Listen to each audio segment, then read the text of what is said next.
everybody to RadPod and Chill. My name is Heidi Kuda, and I'm with Jim Stewartson and High Fidelity. This is our very first RadPod and Chill in 2024, and the year hasn't started off so chill, but we didn't expect it to. I started off the year by hosting a gratitude meeting with my Betty Dangerous community, and that felt really good, very soul cleansing, because we knew it was going to be a shit show from the jump, and I wasn't wrong, huh, guys? Yeah, 2024 has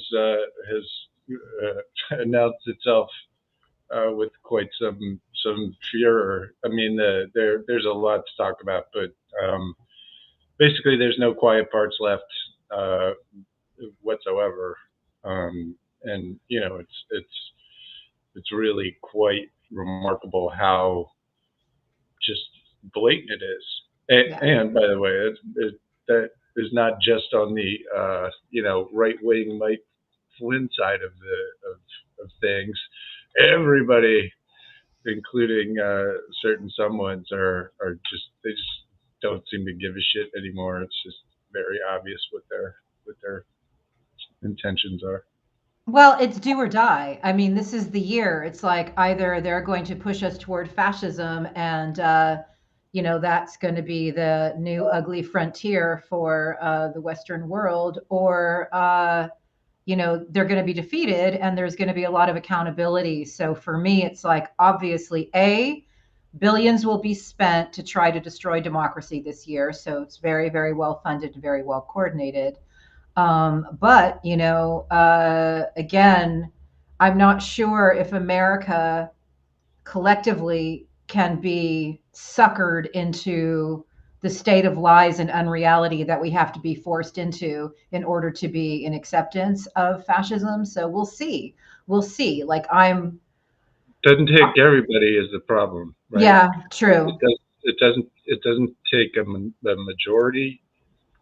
What it takes is enough people willing to, act against the country to break it down. You don't need, all the people who built a building to demolish a building, if you know what I mean. I right? do. And so, unfortunately, it only takes a minority, but this minority is really big. I mean, there's 2 years ago, and it's expanded since then. QAnon, people who believed the whole satanic pedophile thing was 30 million people. Yeah. And if you look at the numbers of Republicans who think that Joe Biden isn't the president, 70, 80%. So all in all, you've got a good third of the country who are, brainwashed to some extent. Yeah. If you think that the election was stolen, you have been affected by propaganda, Right. by coercive propaganda. And so a third of the country who thinks that the current president is not legitimate, a large percentage of that who is openly willing to say that violence is a good remedy for that, we are in a very, very fucking combustible situation as it is. And then you have guys like Flynn and others who are now just Out loud, man. throwing kerosene on this shit, right? Just it's like, okay, we built this giant kindling, pile of kindling, and now we're going to throw gasoline on it and find a flamethrower. Yeah, I had a debate from somebody who's really working very hard on messaging and trying to figure out messaging at the highest levels, and there's a discomfort with having to say out loud we're a target nation of Russian active measures, and we have been for a long time, and there is this cognitive dissonance even among those who know, but there is just this unwillingness, and that unwillingness is going to bury this fucking country. Like, we have to get past the unwillingness to deal with the head of the Hydra, because we've been saying this on the show from the beginning. We are a target nation with information warfare. Russia is waging active measures against our country. There is no rear areas. We've been infiltrated on every level. And we have to allow people to know that and explain it to them and walk them through it, show them frickin', the Republican intelligence report. Because without that, um, you know, I don't know what to say. And I think it ties in, Jim, with the lack of accountability at the highest levels. Yeah, Um, well, I mean, I think it's worse than that. I mean, the military is actively ignoring some real serious problems, and they have been for a long time. On the little bit of good news front, not because the military did anything good, but Colonel Earl Matthews, who's the attorney to the chief of the D.C. National Guard, filed a whistleblower complaint against William Pyatt and Charles Flint, Important, right? who committed perjury when they testified to Congress and committed perjury to the Defense Department Inspector General. There was a report that completely lied about the chain of events, about Charles Flynn's involvement. This is after, by the way, the Army itself lied when it said that Charles Flynn had nothing to do with January 6th. And he did. He hosted the call. He actively said, "Oh, I'm worried about optics." And he was the chief of staff of the Secretary of the Army.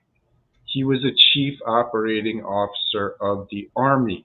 He was the guy who was the go-to, who was the literal, like, sort of the hub of information flow between the National Guard and the Pentagon, and the Capitol Police. And so,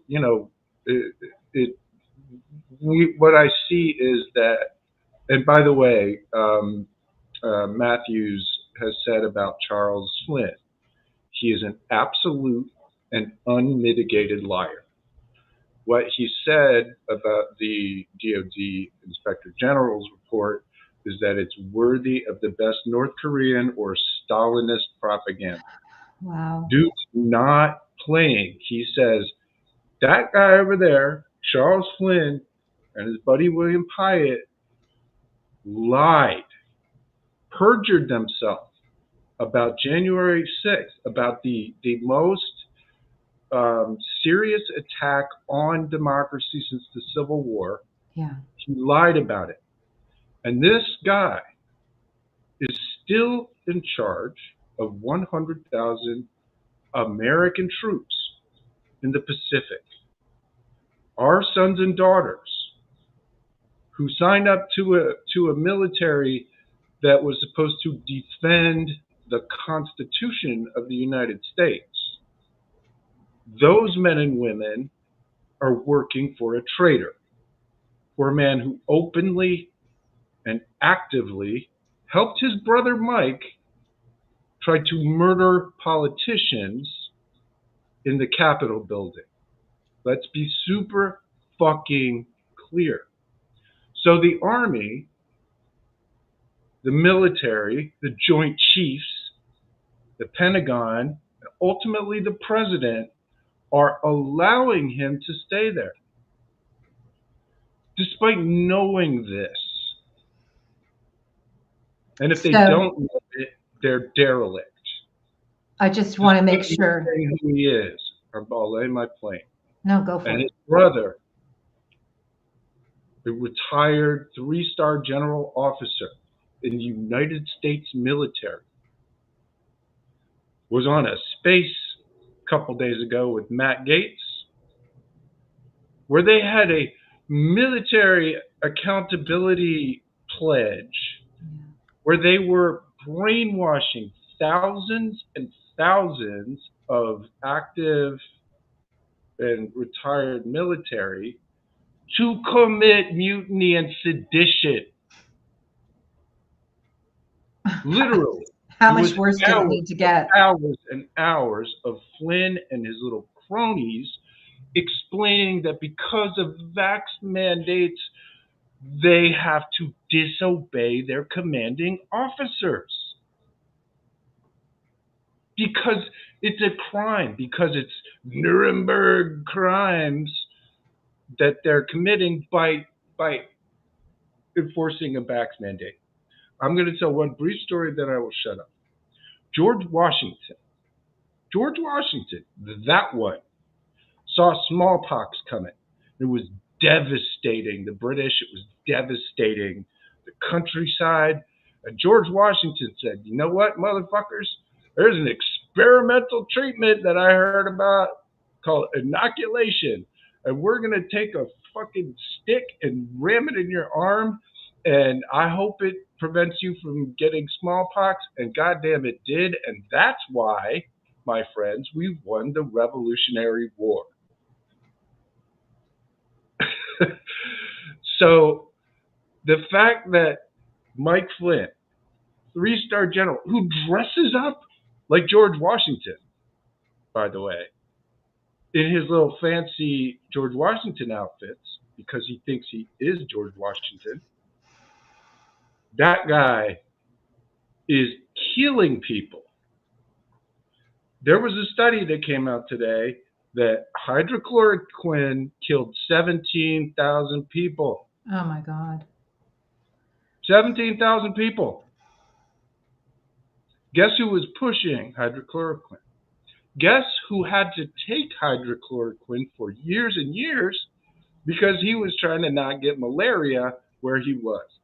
Who knew that you could take that for years and years? Why was he pushing? Why was that the drug? So I'm just here to say, listen, man, 2024 has already started off with a fucking bang. Yeah. And my friends, you know, everybody is going to need to suit up for this shit. Yeah. Right. So anyway, I'm landing my plane. No, that's extended TED talk at the beginning. I'm glad we started there, Jim. And I want to just make sure that people understand. And I want to reiterate what Jim just said.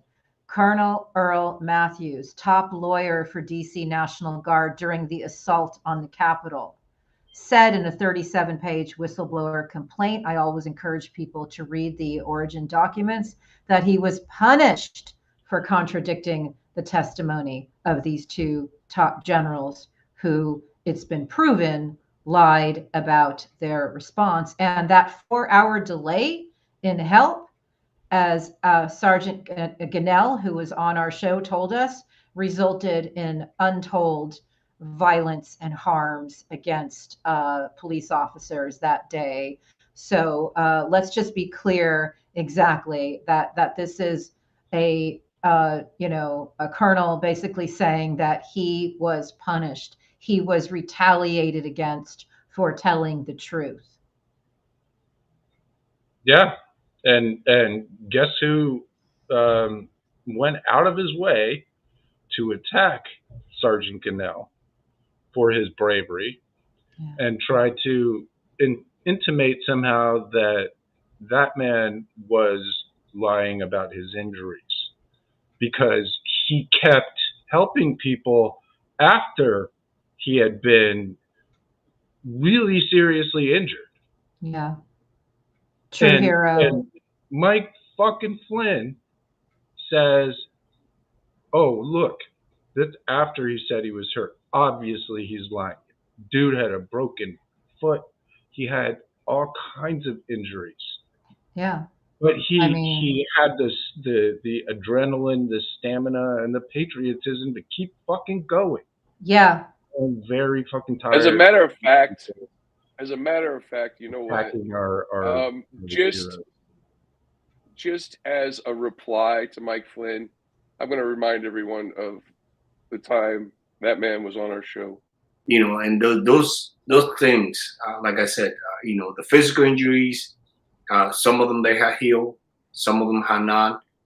The mental trauma, the PTSD is still there.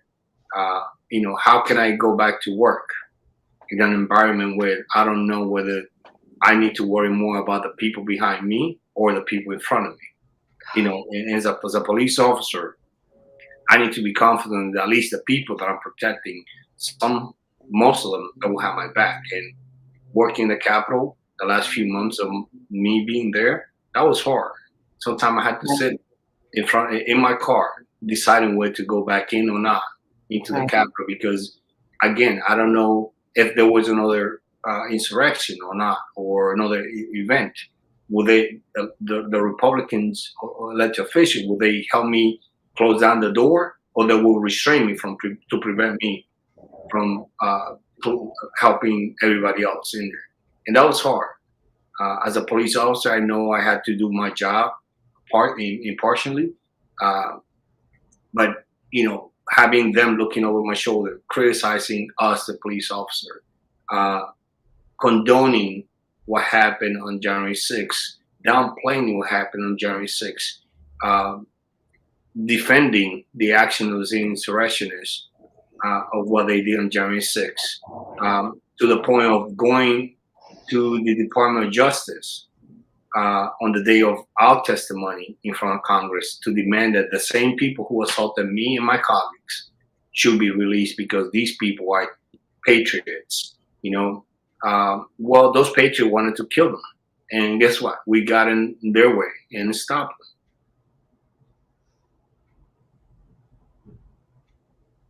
Muted. And he had to do that. Why? Why was it the Capitol fucking police that had to take on thousands and thousands of violent white nationalists? Because the National Guard, despite being ready to fucking go, man, he was chomping at the bit. The governor of Maryland was chomping at the bit to send the National Guard. And these motherfuckers in the Pentagon, including Charles Flynn, allowed this to drag on for hours and hours, while our friend Sergeant Aquino is getting his bones broken. And the reason he continued despite his injuries is because he took an oath, and he stood by that oath that he took. And we ask our viewers who may not have seen that episode to please go back and review it from a few weeks ago, and also to support him and his family by purchasing his book, American Shield, and then to please write a review of that book, because he, like us, is getting stalked by bad actors to try to discredit him. We know the truth. He's a true, true patriot, a true American hero. Yes, HiFi. I just need to point out that the narrative warfare around the National Guard, where members of the government are like, no, Donald Trump was going to call them out, or Nancy Pelosi made sure they didn't show up. These are all lies. This is all gaslighting. This is all twisting of a narrative. Right. That man was on the front fucking line. Yeah. Why wouldn't you believe him? Oh, he's not a real police officer. What? Yeah. He's an immigrant. So is everyone who's not a Native American in this country. Right. We're all immigrants or descendants of immigrants. I'm sorry. He's also a veteran. Gaslighting. Yeah. He's also a veteran. He served. Yeah. He's a veteran, a good man, a good American. And instead we have veterans undermining our military by whining about getting a shot. Well, I'm sorry. When you join the military, your body belongs to the United States government. It's not the whining they can put you in front of a bullet or a bomb. Oh no, it is whining about a shot. Well, no, it's not. The reason I say it's not is because when you say it's narrative warfare, who has been turning Americans against science in a long, long narrative disinformation campaign. This goes back to what I said at the beginning. There's two major crises that we have: lack of accountability at the top levels, lack of, convictions at the top levels, along with denial about the impacts of Russian warfare. It's been going on a very long time. It's been going on a very long time indeed, but now it's absurd, Yeah, right? I agree. I mean, it is the entire Republican Party is anti-Ukraine, right? Bananas. Pro-Putin, anti-democratic, right? The every single person who is running this show is pro-Russia, is spouts Kremlin talking points. What could that possibly be about, right? I mean, one of the easiest way for me when I started looking into all of this is to figure out that it was Russian. The Russians were behind a lot of this shit. It's because nobody, literally zero people were criticizing Russia or Vladimir Putin. Right. Anywhere. Right. It was one of the first things that struck me. It's like, wait, patriots, hey, patriotic Americans waving your flags. Where the fuck is the criticism? This is before Ukraine, but Putin's already is doing all kinds of shit, fucking all kinds of things up, and there's nothing. It's we hate China, and that was the first clue.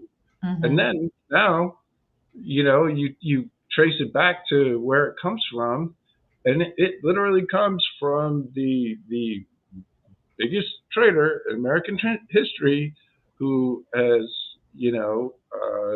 plainly and obviously decided that he is going to war against his fellow citizens on behalf of a foreign war criminal. Right. And we can't, and nobody can say a fucking thing about it. Right. And you know why? And forgive me. But the reason is because the press are fucking cowards. Mm-hmm. Because you were a bunch of sniveling little fucking cowards. Oh no, Mike Flynn sued us, so we can't say anything about Mike Flynn. You dumb. I'm a broke Twitter guy who wants to go back to playing video games, bitches. But I kept going. Seriously. I know. It is just embarrassing how feckless and lame they are. Oh no. Why might it be, you dimwits, that you're suddenly getting tens of millions of dollars in frivolous lawfare from this fucking weirdo that you've been ignoring? Why might that be? Because somebody said his name. The reason is because that lawfare is intended to shut you up. And guess what? Like good little lemmings, you did. Yeah. And you can't say his name because it's scary. You might get trolled or get called blue anon, or they might add somebody else to your lawsuit. You fucking pussies. Will you please, somebody out there, get a clue and start to understand what the actual problem is. Yeah. Where this is inevitably headed. Yeah. If you do not start to figure this out. Oh yeah, and it's headed there very, very fast. So many things, but one thing I want to bring up, because we do often talk about the feckless media. When AP has a headline, one attack, two interpretations, Biden and Trump both make the January 6th riot a political rallying cry. Oh my God, is it 2016? Like it's 2023. I almost stabbed myself in the fucking eye. The AP, one attack, two interpretations. Emperor Hirohito, FDR, have different interpretations about Pearl Harbor. Yeah. Listen, Yeah. it's fucking stupid, man. Like Yeah. what? I can't. I Oh, couldn't. no. It gets better. High The five. AP. Hold on. High five. Hold on. You're All right, fine. Finish, and then I got it. You're next. Yep. Your microphone, bro. Your microphone is like flipping out because you're overtaxing it. You're overtaxing it. Something. It's distorting. I'm not trying to shut you down. I'm trying to make it so that you don't sound like a very bad guitarist. I am a very bad guitarist. I'm a good cellist, but a bad guitarist. Anyway, well, now you interrupted. Damn. The AP. I'm sorry. I wanted people to hear you. Okay. The AP the other day defined swatting, I kid you not, as a prank call that results in police visiting someone. Oh my God! A little garden party. It's still scratching, HiFi. It's still scratching. You got it. You got it. Back it down, bro. Back it down. Okay. Allow me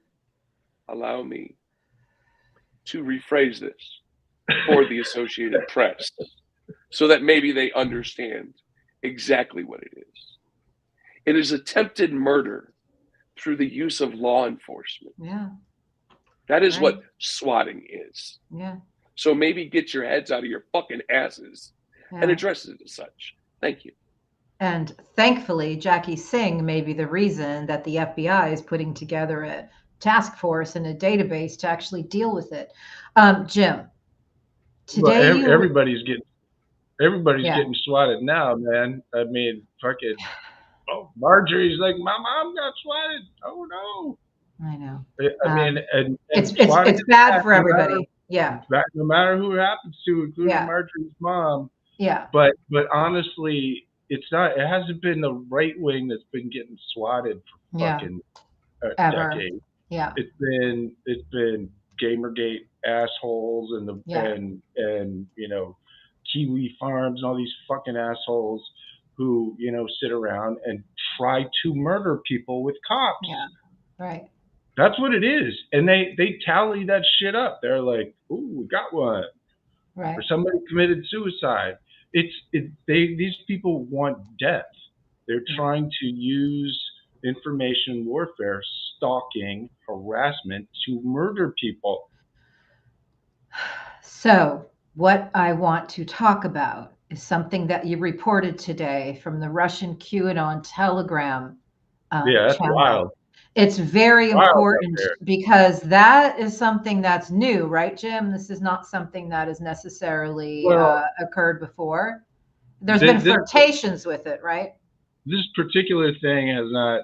I mean, there's a very specific thing that it said. So there's a large network of accounts that are run by Russian intelligence, and that's not blowing up. They literally put from Russian military headquarters, press releases about tanks blowing up, the Nazi Ukrainians, quote unquote, in between QAnon and Pizzagate and all of this fucking shit, right? Yeah. So in this one post, one of these Russian QAnon accounts says, Russia, why is Russia going to attack Crimea on the northern flank? And then the next one is, who is Archangel Michael going to fight in the final battle? General Flynn is going to fight the battles of the armies of heaven or some shit like that. It was just like that. And here's the thing. I've been saying for years now that Mike Flynn is trying to inhabit Archangel Michael in order to put himself as a spiritual leader in a violent holy war. And the difference here is that the quiet part done left the building because the actual Russians are spreading, this thing that Flynn has been doing, again, especially and specifically to try and engender religious hatred and violence in America. And so it was quite alarming. There was also one that was like, Mike Flynn, RFK Jr. are the military operation for 2024. I was like, Yeah, oh, right. well, that's about right, isn't it? Quiet parts out loud. RFK's out here grabbing 20-25%, doing his stupid RFK shit. Mike Flynn's doing what Mike Flynn does, and the Russians are out here. Oh, and guess what? Joe Flynn loves him some RFK Jr. That's all he does all day long. Well, he isn't on Twitter now because he's fucking pressure. But I guess he came back yesterday maybe. But he is a big RFK Jr. fan. Yeah. Clearly wants to see a Flynn RFK ticket, and apparently the Russians agree. Again, this is Russian intelligence QAnon account on Telegram saying all the things that I have been saying for a long time, and very specific things that aren't like, it's not like a Q drop or something. It's a specific religious reference. And by the way, if you don't know, Archangel Michael fights Satan in the final battle after Jerusalem goes down, has a enormous war between the Muslims and Jews and the Christians, and everybody has a giant war.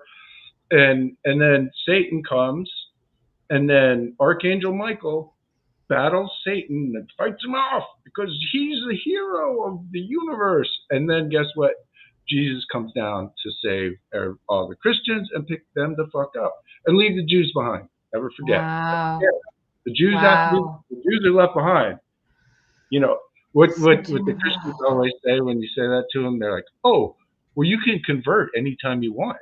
Oh, so all I have to do is fucking like convert to your make believe like fan fiction in order to fly up on this magic carpet. That's what you're telling me the solution to this is? It's interesting because the interview that we did with Rich Logis of Leaving Maga, two-time Trump supporter who got out of the cult, I re-interviewed him again for some missing pieces that's helping my work. And there is a response for everything. They are trained to have responses to all this stuff. When people say, no, we really are a target nation of Russia, and Russia really did influence the 2016 election, the response is, oh, every candidate has foreign help. That's no big deal. Mitt Romney did, Obama did. And so there's like a conditioning that goes on. So that doesn't surprise me at all. But I do want to quote the nation's foremost scholar on Italian fascism, Ruth Ben-Ghiat, who reminded us 2 days ago, remember when Flynn was working for Erdogan at the same time he was working for Trump? I do. I remember that. Like, we are dealing with a lack of accountability. Roger Stone was starring in a film called A Storm Foretold. In that film, he revealed who actually plotted the insurrection. And it's like the who plotted the insurrection have not been indicted for plotting the insurrection yet. And a lot of people say, well, it's coming, it's coming. It's like, I don't know about you guys, but like 2 days from now, it's going to be 3 fucking years since that Black Day in American history. And I don't see the people who organized it at the top actually indicted yet. So there's a clip from a new clip that the director of A Storm Foretold played today. That was Mike Flynn, Roger Stone plotting the elector scheme that a whole bunch of people are getting indicted for. And the 2 people that he talked to were Michael T. Flynn and imprisoned Proud Boy, seditious conspiracist Enrique fucking Tarrio. Wow. Those are the 2 people that Roger was caught on film talking to as he was plotting the elector scheme. Wow. I mean, the endless evidence of this crime. Treason. Let's And the call it people what it who, is. Yeah. one of the things that I think, and this is one man's opinion, but I think Chris Ray is a very serious problem, and is, if not a full-on traitor, is perilously close. He's been blocking investigation into almost everything, right? He keeps getting up there with Merrick Garland talking about, oh, we got a Chinese spy. Great. You great. That, that's Hey, like. Speaking of Chinese spies, did you see that Guo Yingwei got caught some new RICO charges? Here's the thing. Let me explain. Remind people of one thing. Fire. Guo Yingwei was busted in March by the New York FBI, who spent 6 fucking hours in Guo Yingwei's apartment. And then his documents suddenly caught fire. What? With the FBI in the apartment. There was a sudden and mysterious fucking fire where Guo's documents suddenly exploded. Wow, the New York FBI, the corrupt New York FBI, who helped Comey and Flynn and Eric Prince steal and Charles McGonigal. Yes, Charles McGonigal is a convicted Russian spy. And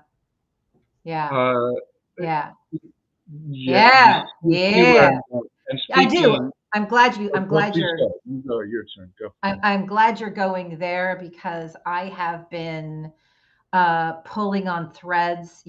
For me, it's like everything these fellows do is a confession. So when you have Trump and Glenn Greenwald and Alex Jones and Don Jr. and Dinesh D'Souza and Tucker Carlson telling us there's nothing to see with Douglas Mackey, who was just convicted of election interference for 2016 tweets that encouraged people of color to vote by text, which is not a thing. So when you see that particular group, those treasony monsters getting together saying there's nothing to see here, I'm like, well, shit, there must be something else to see here. And it's not just a few tweets. So there I am, just, pulling some late nights, pulling at threads. And what do I find?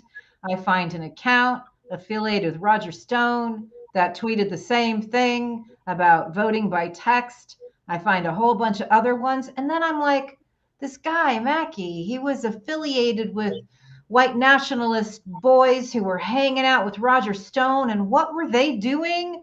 Oh, shit. They were like spreading Russian intelligence lies during the 2016 election. And actually, they also were working on the hacked Macron email lies, which luckily the French media, chose to ignore. But these same cast of characters affiliated with Roger Stone were pushing all this GRU hacked shit to try to overthrow democracies. And I ask you, if Stone also tweeted out to text by to vote by text, right, or account affiliated with them, and he's got this posse of white nationalists literally pushing Russian intelligence narrative warfare and stolen shit to overthrow democracy, and he's in a film admitting to his role in creating the insurrection, What the fuck? One sort of build on that. So the group that Mackey and a bunch of these guys were involved with was called Maga 3X. Maga 3X, yeah. Which was founded by Peter Thiel. You missed it. Oh, hi. Thanks for checking in. I'm still a piece of garbage. As soon as I said Maga 3X, you should have been ready on the fucking call. It was good. It was good. It was cool. It was cool. I'm high. It's just fine. Whatever. It was cool. Maga 3X was founded by Peter Thiel's guy, Jeff Gassea. And Maga 3X was founded after the RNC in 2016, where literally every white nationalist, terrorist, fucking stalking, Gamergate piece of garbage showed up to meet together to figure out, okay, how are we gonna bring this lady down? How are we gonna bring her down? Because that's what our cult leaders want us to do. Right. And so Jack Posobiec and Mackey and fucking Microchip and Weave and all these assholes, these Nazi fucking assholes, got together in Maga 3X and they were organized. They went out teams, and they literally coordinated with Russian intelligence with IRA accounts, like the most famous being 10GOP, but there were hundreds of other ones. And what was 10GOP and all these white nationalists at Maga 3X? What was it that they were creating propaganda with? Emails hacked by the fucking Russians. Yeah, right. So we have emails hacked by the Russians. We've got a bunch of Russian agents like Roger Stone and Mike Flynn running the fucking show, right? Retweeting literal Russian accounts. Mike Flynn. Mike Flynn said 3 days before the election, 10 GOP, retweet this very often. And so did Don Jr. It's not a. I'm almost done. It's not a mystery what fucking happened. It's not a. All of the elements of this plan, all of the people, all the way to include the money that was paid to Mike Flynn through Erdogan, as we were discussing before, and directly from the Kremlin in 2015. So one of the biggest problems I think that we collectively have is that we have not grappled with the situation in 2016. That's because why the fact that it's still a mystery, right? The fact that it still hasn't been sort of grokked by the American people. What happened? It keeps this whole Russiagate. Are you crazy if you think the Russians did something? Because that's what I heard on a podcast in 2016. So, like that, all of that shit is just sort of calcified and metastasized over time. Right. And we need some clarity out there in order to defeat. I feel like the 7-month sentence that Mackey received and the 4-year sentence that McGonigal received, those both feel like limited hangouts. Something brilliant that I learned from you guys, from Jack Bryan and John Mattis from Lawyers, Guns, and Money's pod, that here we have this little bitty prosecution that is part of a much, much bigger cover-up. And so that's how it feels to me, which is why I'm investigating it. But to your point, Jim, I wanted to point something out. One of these Maga 3X characters in May 2017 tweeted a tweet by some account, JBro1776, which is now suspended. I can tell you who that is, by the way. Well, good, because here's what's interesting. The tweet is a quote from Alexander Dugin, which you've done a lot of reporting on this. And here is the quote, and I want our viewers to listen carefully. It is especially important to introduce geopolitical disorder into internal American activity, encouraging all kinds of separatism and ethnic, social, and racial conflicts, actively supporting all dissident movements, extremist, racist, and sectarian groups, thus destabilizing internal political processes in the U.S. That is from Alexander Dugin. That was tweeted by Jack Posobiec, May 2017, an account now suspended, JBro1776. So can I tell you who that is? Because it's pretty funny that you picked that particular thing. JBro1776 is a guy named James Brower, who happens to be the first person to write a Q drop. James Brower. James Brower, also in Maga 3X, one of the founders of Maga 3X. James Brower and Microchip were the two people that started Q. It went for a few days, and then Tracy Diaz, another Mike Flynn operative, rolled in to get it, hype it up, put it on Reddit, and then ultimately move it to 8chan. But James Brower admitted on November 3rd that, hope you enjoyed the drops, Q. He admitted it. And anyway, James Brower, that person wrote the first Q drops along with Microchip. James Brower lived in Rhode Island, which is a tiny state, which is also where the Flynns lived, including Mike Flynn Jr., who was good friends with James Brower. Also in that group of people, Joe Biggs, Jack Posobiec, all the bad people, all of the Tario, they were all in that same group of people.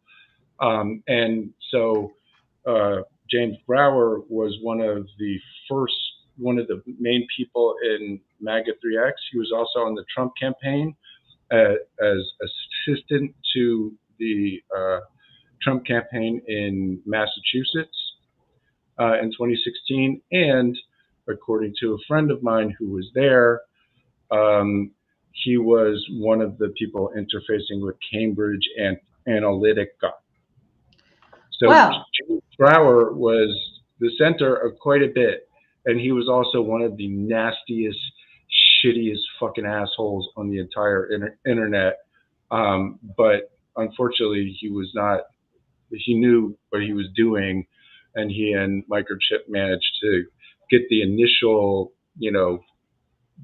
50 posts or whatever that kind of formed the nucleus that then got taken over by Tracy Diaz and a bunch of other people. And so, there's a video of her, and again, don't just take Jim's word for it. There's actually video of her claiming in front of Trump that she did this. So it's not like none of this is a mystery. But can I just? She was writing it on Twitter. Go look at Q. Like this is important. This is important because when we first met, you explained that part of why there's a mystery to so much of this is that nobody wants to go there. Nobody wants to go to these places. Nobody wants to listen to this stuff. So I think it's really important that you and Gal put a show together where you are forcing people to go there. I am so grateful to you.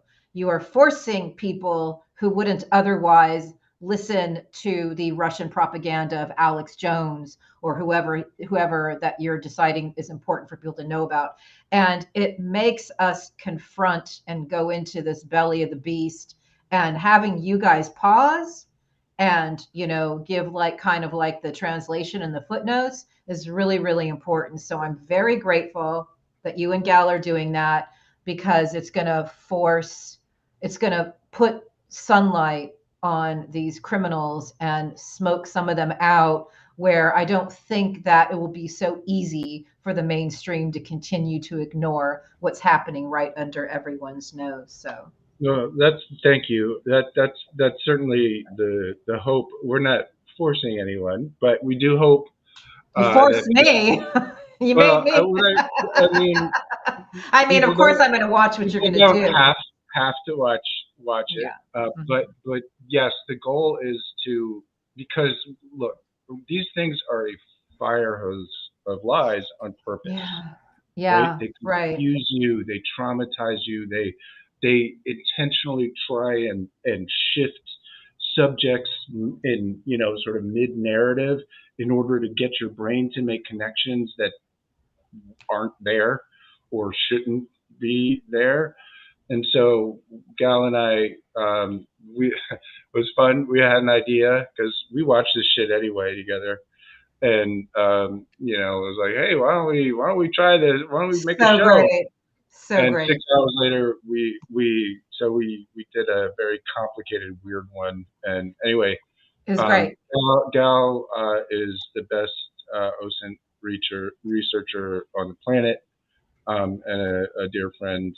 She's And a I'm, also I'm delightful human being, you know. So it's just yes, like to see the two of you doing that very important work is it's very courageous and it's very, very necessary. And I was really, really proud of you. And you forced me, I can only speak for myself, to have to listen to that. Because when I go to your mind war, meetings, that is when I have to deal with this stuff. And again, I put punk rock armor on every morning when I go onto Twitter, because somebody asked me the other day, what's the worst place you've ever been?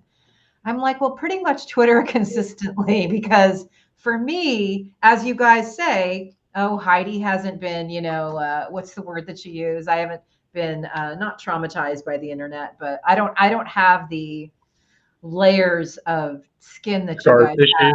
Scar tissue. I've got plenty of scar tissue, but because you guys Got go to to the shoot out of telegrams and yourself. because you HiFi grew up, on the internet in the way that you did, you guys are much more inoculated against these terrible harms. Like I sent HiFi a meme this morning that I'm sure was something that would have been very common on a 4chan platform, but it wasn't so common on Twitter until it was in 2016 with the Russian propaganda, but it wasn't so common until Musk took over. Certainly, it wasn't showing up in my feeds. And I was traumatized by it. It was an anti Democratic meme. It was a pro-Trump meme. It was a very homophobic meme, and I had to send it to HiFi right away this morning just to like get it out of my system. And he said, "Oh, homophobia and fascism are completely linked. Like that's what you're actually seeing there."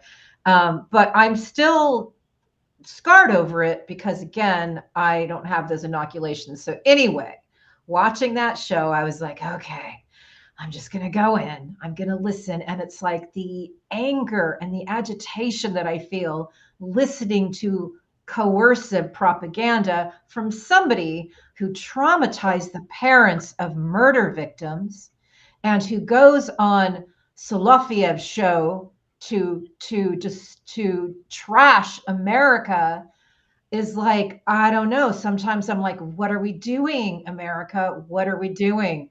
The First Amendment was not ever meant for somebody like that to commit harms to people's minds en masse. That wasn't what the First Amendment was for. So, anyway, thank Free you. speech, thank you.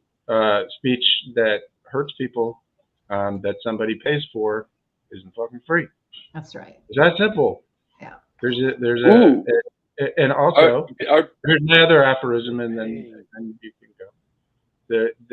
When an oligarch like Elon Musk says, "I want to fight for your free speech," he means I'm fighting for the right to brainwash you with coercive propaganda. 100% of the time, that's what they mean. Go ahead. Yeah. Yeah. Speaking of paying for propaganda and reputational assault and things like that, I heard you've got some information about people paying for Oh, yeah. online disinformation. That's interesting. What was that about? Like $500 for a Twitter space or something? Yeah, you know, currently as there is, you know, every night that we get out here and, you know, put ourselves out to do our best. Nobody here thinks, you know, we're perfect. Nobody here thinks that we're God's gift to anybody. We're doing our fucking best to, you know, do what we can do. And there's a group of people, and in this group of people, it's important to understand there are two kinds of people: the people who are getting paid, and the people who aren't. If you're in this group and you're not getting paid, Get out.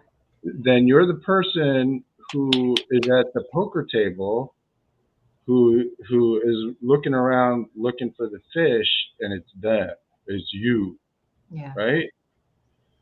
So there's a bunch of people who getting paid, and apparently the going rate, you know, earlier this year or last year was $500 to host a Twitter space to harass me about random shit, about whatever it is you guys are talking about right now. My band or my old businesses or some flub I made on this podcast.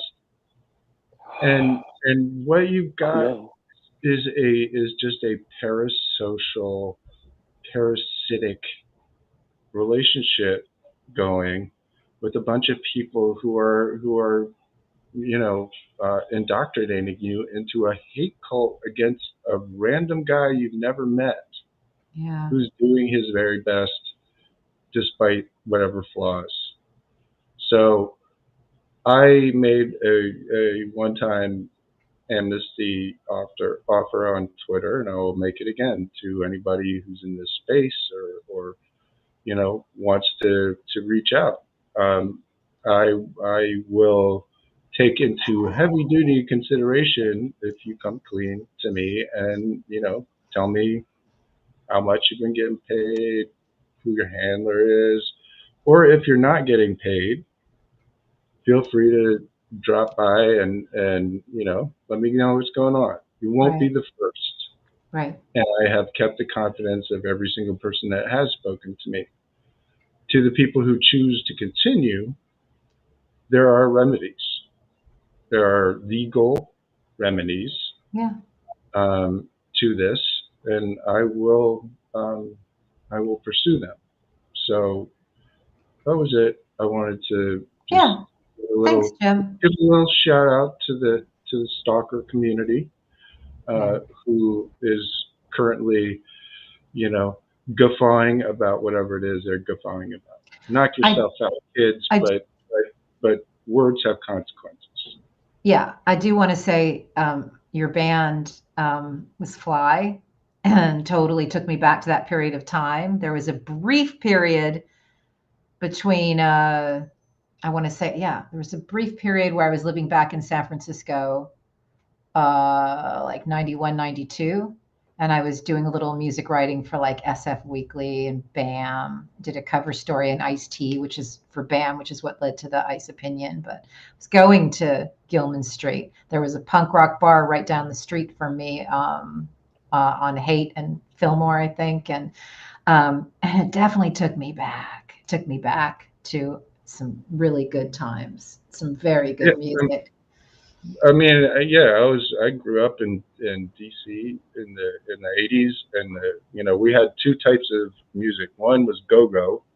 So if you guys have never heard DC go-go, look that shit up. It's basically proto hip hop, like very, very cool, like amazing funk and punk, because then there were a bunch of bands like Minor Threat and shit like that. So my bands were always this sort of weird combination between, you know, funk and soul and black music and just, you know, and skinny white boys trying to be loud.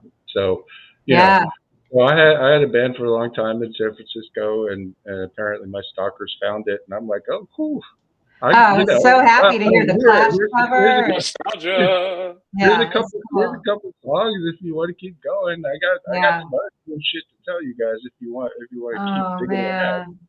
Yeah, I felt just a strain of jawbreaker, and it made me so happy. So I've been like back in like mid '90s today, and that's all. I'm always in the mid '90s. That was Yeah. a very favorite musical era of mine. So thank you guys for representing HiFi. There's a lot of people in chat who were asking the question, who was Weave?